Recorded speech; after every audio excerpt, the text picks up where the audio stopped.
break down the differences for you. Imagine you show up for a one-on-one session with a member of your team, right? They're having a really difficult time. Maybe they have a family member who is sick.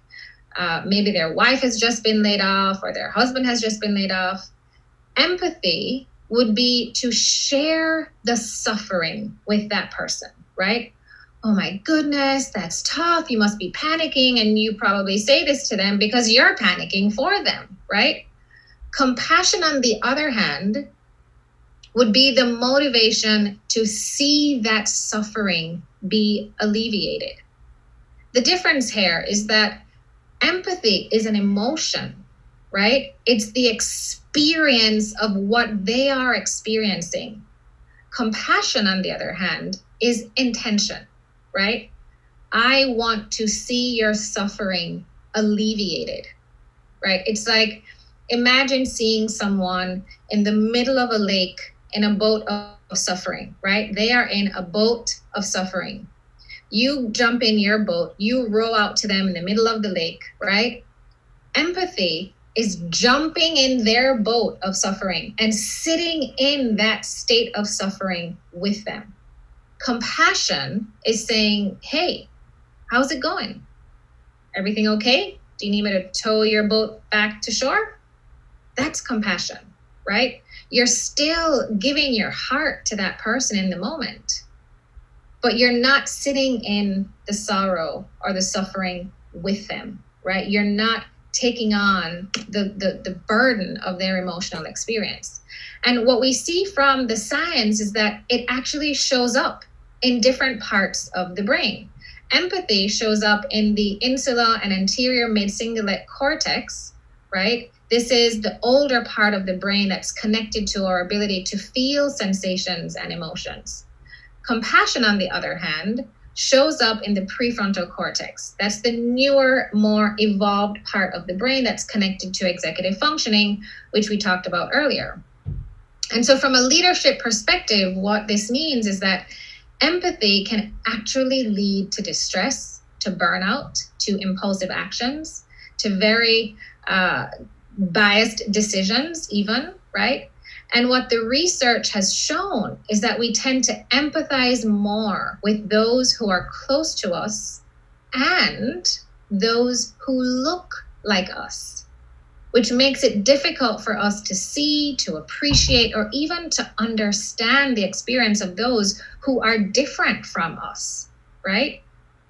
Compassion, on the other hand, leads to more a sense of empowerment, a sense of control, and is more sustainable, right? It's a sense of social connection, and it can help to cultivate this sense of well-being for other people without you taking on the burden of their emotional experience. And so what researchers in the Max Planck Social Neuroscience Lab in Berlin have discovered is they believe in the power of empathy and have also concluded that training compassion is actually the new coping strategy to overcome empathetic distress. And by doing so, will support leaders in strengthening more resilience.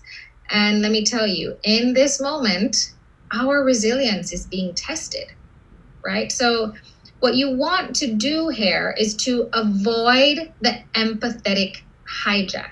Let's take a look at what might be happening in the brain the next time you notice a colleague in distress.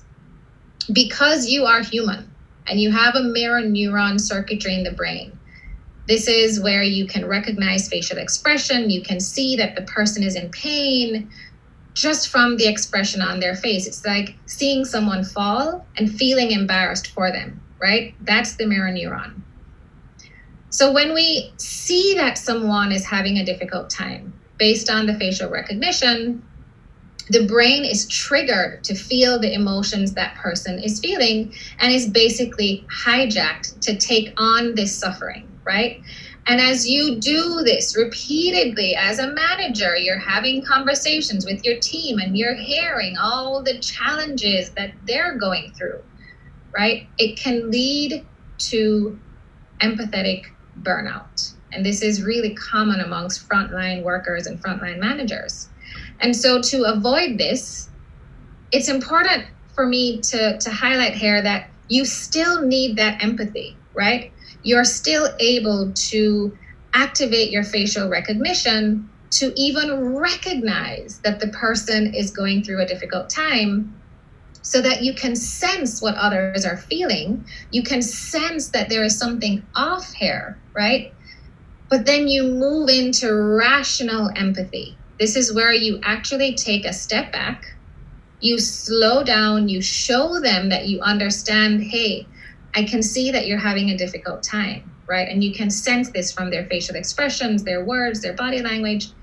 But then considering jumping into that place of intention and asking, what can I do to help?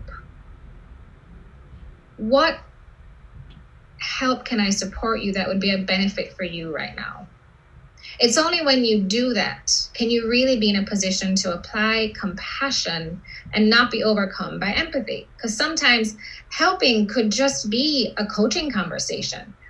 Helping could be taking some of the workload away, suggesting, hey, why don't you just take the rest of the day off, for example, or maybe just listening, right? Maybe you don't have to do anything, but just being there, sitting in your boat, them sitting in theirs, and just listening, right?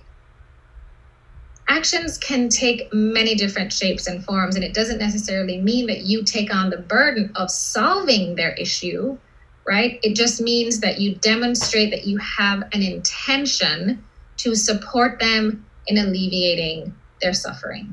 And that's what action in that moment looks like.